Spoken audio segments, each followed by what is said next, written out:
If you're thinking about moving to the West Houston area and you've Googled Houston flooding, chances are you've seen some pretty scary headlines. Houston has been no stranger to some major weather systems over the last 10 years, including Harvey and the Tax Day and Memorial Day floods. Naturally, a major question that I get is whether or not a home is in a floodplain. Now, this question's a little easier to answer on a resale property, but it's a little trickier for new construction. Hi, I'm Carolyn Bauerschlag, a local real estate agent right here in West Houston, helping people just like you relocate from all over the country right to our great city. In 2025, the Houston Chronicle published a story that said that they found that Houston's home builders had cashed in on risky land that were in FEMA's floodplains and had developed over 57,000 homes in flood-prone areas. The article goes on to say that these homes were built by leading brands like Lennar, D.R. Horton, Perry, Meritage, and Coventry that you would see in any neighborhood. And what they allege is that these builders knew that these were floodplain areas and built the homes anyways. But if you read the article alone, you wouldn't really understand that those 57,000 homes aren't just sitting in a flood pool. It is a little bit more nuanced than that. So I'm going to walk you through all of the details that you need to know as a person who's searching for new construction here on the West Side. The first and most basic thing that you need to know about with flood maps in Houston is that they are elevation driven. That means that whether or not a home is in a floodplain is driven by the actual height of the ground where the home is built.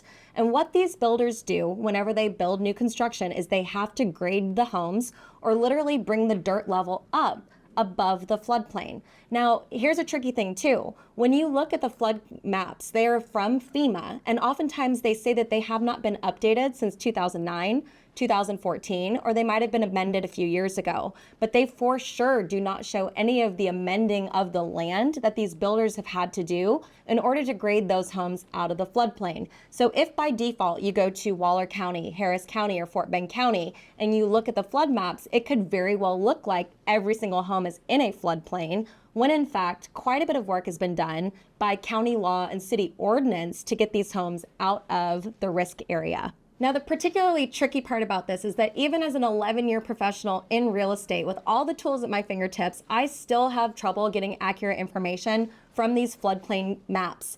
They are mostly regulated by the counties individually and not really governed uniformly by the state of Texas or even by FEMA. So when you're looking at a property that's like in Katy and Cane Island, and that's Waller County. You go to Waller County's website and it'll say this is last updated in 2009. Now, on the county's website tool, you can see that in certain neighborhoods they have shown that the elevations were raised, but it's very much on a case-by-case basis. You head over into the Fort Bend County floodplain maps, and they're from 2014. Well, a lot of these neighborhoods didn't exist in 2014, and so it's tough for you to tell whether or not that home has been graded out or not. So it is important to consult a real estate professional and also an insurance professional to really understand what the specific elevation of the home is in the area that you are looking, so that you don't fall victim to an assumption that these builders are just building homes in flood-prone areas.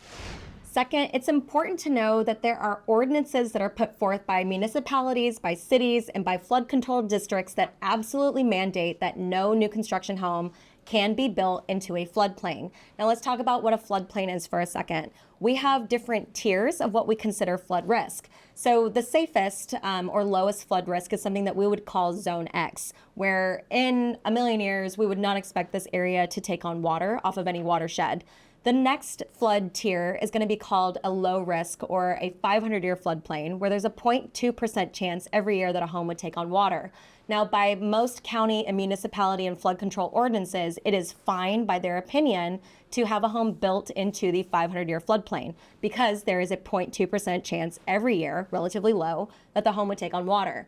Now, if a home is deemed to be in the 100-year floodplain, which would be a 1% risk that this home would take on water, it by law cannot be built at that elevation. So every builder then is required, and developer in a master plan community is required to have that house brought up several feet above the floodplain. So when you're looking at new construction communities, let's call it Jordan Ranch or Bridgeland or north of Cane Island and Katy ISD or over in Fulshear, rest assured that the counties, Waller County, Fort Bend County, Harris County, have all made it such that a home by default cannot be built into these floodplains. To put a personal spin on it so that you know that I am invested in this being right for you, yours truly grew up in a floodplain.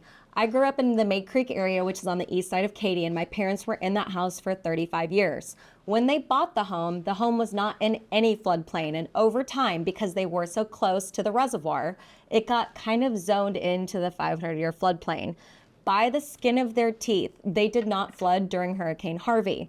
So in August of 2018, a full year after Harvey, we found them their next home. We moved them to Cane Island, and there was a watershed that ran through Cane Island where they bought their home. And the way that the home looked on the floodplain map, you would assume that I had sold my parents a home in the 100-year floodplain, which is absolutely the very last thing that I would endeavor to do.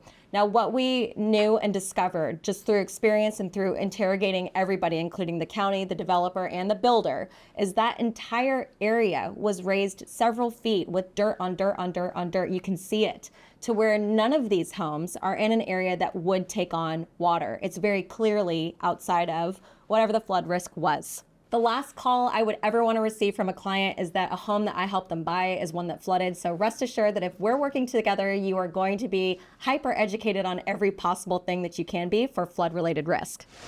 Third, it's important for you to know that people can't just grade land up, right? So I've just spent a lot of time talking about how people raise their housing by several feet. And I think a natural question is what happens if you flood your neighbor? If we're only just building up, aren't you just going to run water off to other people? And that's a really important question. And so what developers are required to do is dig down in direct proportion to the amount that they grade up. So what you'll see in all of these master plan communities are retention ponds. And I would say, depending on the developer, these retention ponds are perhaps rudimentary and maybe a little more basic, or maybe a little more beautiful, right? So in these master plan communities, what I think was probably the single best stroke of marketing genius is they said, hey, we're required by city law, by flood control, by ordinances to dig down and create these basins in direct proportion to what we're building up. Why don't we make them pretty? So what these guys did is they dug not a trench, but they made these beautiful looking lakes. They stuck a fountain in the middle of it, and then they put all of these houses all around these water view properties and sold these lots at a premium. So if you want to live quote unquote on the water, which is really just the flood control retention pond, you have the privilege of paying a developer or a builder somewhere between $50,000 and $80,000 for the privilege. Bottom line, if you're looking at the aerial view of any master plan community on the west side of Houston, I can all but assure you that that is not a natural lake, but it is something man-made in order to make sure that you are safe, and so are your neighbors, from any flood-related issues. And the last important thing that you really need to know is that it is absolutely true what the article says. There is no way to know that this is being done correctly until another flood event comes. And that is unfortunate, right? But I can say that personally, I do believe that the master plan communities that were developed by Newland, Johnson Development, Rise Communities, Howard Hughes, were big enough and reputable enough to have at least done this the right way. It is the smaller communities of maybe 100 or 200 homes where I personally hold deeper concern. So if you are searching for new construction on the west side, I want you to know that yes, it is possible that, like the article says, that these homes were built in flood-prone areas, but I do want you to also know that lots of effort had to have been made in order to ensure that the home was at least reasonably safe. If you're thinking about moving to the West Houston area, I would love to be your realtor. Check the description below for the ways to connect. And if you found value in what we chatted about here today, make sure to like and subscribe. We put content like this out every single week. See you soon.